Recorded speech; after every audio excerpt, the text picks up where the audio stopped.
Good morning. We will take another problem in the isometric projection. Here is an hexagonal prism is given, over that the cone is placed there. So isometric projection of an hexagonal prism, side of the base is 40 mm there, and the height of the prism is 60 mm. Hexagonal prism, you know that.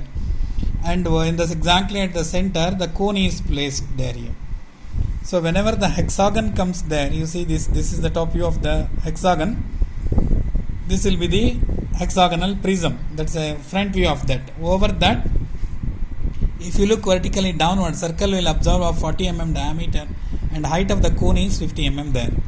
You have to inscribe this it in the rectangle there. So whenever the hexagon comes there here, you have to draw the orthographic projection of an hexagon. So this is 40 mm side is given, ISO 40 you take there here. So using this vertically 10, 20, 30, 40 you draw it here and draw a circle of that, then you construct the hexagon there. So you know it, what is the procedure of constructing the hexagon there here. So you construct the hexagon. So unless and until you construct an hexagon, you are not going to get the length, breadth and the height. Not necessarily you have to draw it like this. You can draw this in this way also, that hexagon.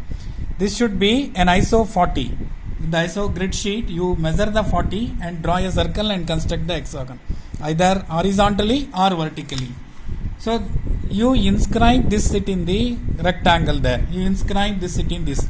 So the horizontal will become the length there, here to here. This is length. And here to here, this it will be the breadth there here. So if you place it in this here to here, it's a length, and this is the breadth there. This length and the breadth, you have to use it for the isometric drawing. So you take the total length from here. Length is in the right side. You keep the length is on the 30 degree. So you take the breadth, vertical dimensions, the breadth here. So you take it on the 30 degree line like this. So once that will be over, you go to a height there. So height of the prism is given the 60 mm there in this. So the height of the prism is the 60 mm. So the 60 mm you count from here, 10, 20, 30, 40, 50, 60. You prepare the box for the overall dimension. So the top also hexagon you are observing, and the bottom also you are drawing the hexagon now. Now this is the direction for the front view. You see this is length. This is the length there. So this is the length there. The top view first you draw this here. So this is the midpoint. You take it directly, because you have drawn it on the ISO hexagon there. Directly you take this here and get the midpoint here. Similarly here. So these 2 points you have marked it on the top of that here. Similarly, this is breadth dimension. This is breadth dimension. This is breadth dimension there. So you take the breadth B1 here. So this and this is the same there. So from this point you mark that B1. Similarly here you mark the B1. Very similarly on the right side also you mark similarly here. You see this. This is B1. From this here, this end is this. All this B1, B2, B3, B4 are the same there. Once if you take a compass, you can mark the 4 points on the this here. So you join this with the dark line there, hexagon, top view. Here like this. So now height is 60. So you bring down all the dimensions 60 mm down here. So this will be joined there. So this you bring it down parallel to this line you are going to get. So you bring down the 60 mm here, 10, 20, 30, you count like this, you draw a line. This line will come parallel to this. This line will come parallel to this. This line will come parallel to this.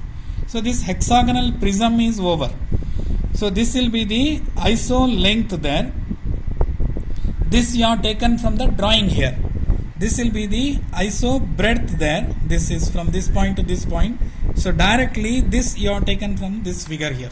So unless and until you draw an hexagon, you are not going to get the length and breadth of that.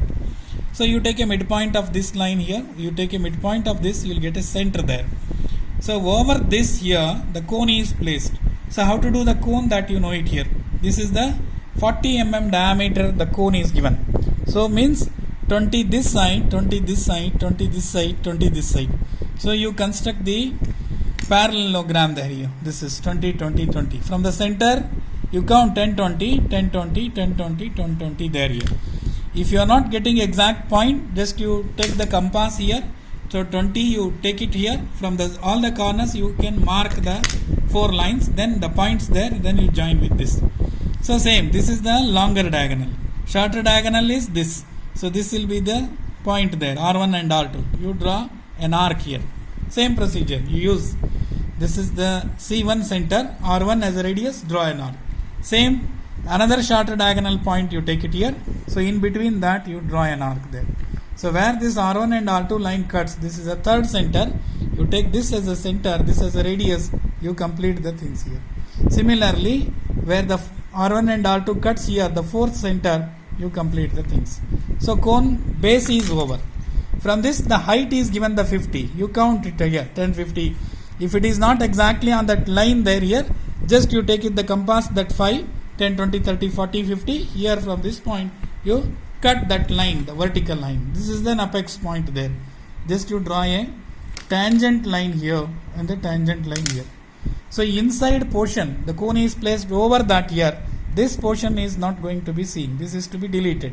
Here also, the behind that, the prism, this edge is not going to be seen. That is to be deleted there. So you can mark the, this will be an ISO 50. Here, this will be the ISO 40. The breadth, length and breadth is both are the ISO 40 there. 40, 40, that will be. This from the center, 20 this side, 20 this side, 20 this, 20 this side area. So ellipse is to be drawn first. Then from this height 50, you mark it here. Tangent to this you draw. The remaining portion of that, the behind portion, that is to be deleted. So you make this, all this box, everything that you keep it thin line only that hexagonal portion and the cone portion, it is to be dark. So 15 marks for this and the 15 marks for this. So cone is placed over the hexagonal prism of 40 mm side and 60 mm height. So ISO 40 you have to take the radius and you have to draw this. Similarly here also you can do it with very similarly. If you draw the construction of this, you are looking in this direction. This is becomes an L1 here. This is an L2, L3, L4. Same point you mark L1, L2, L3, L4, B1, B2 here.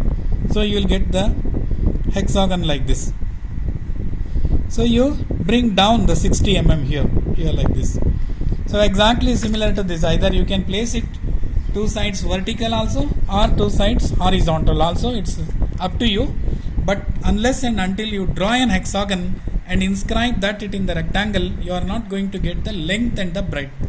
Very similarly with the pentagon as well as the triangle, whenever the particular prism or pyramid comes here, you have to construct the base figure, inscribe that it in the rectangle and take those length and the breadth and use it for the isometric drawing. Thank you.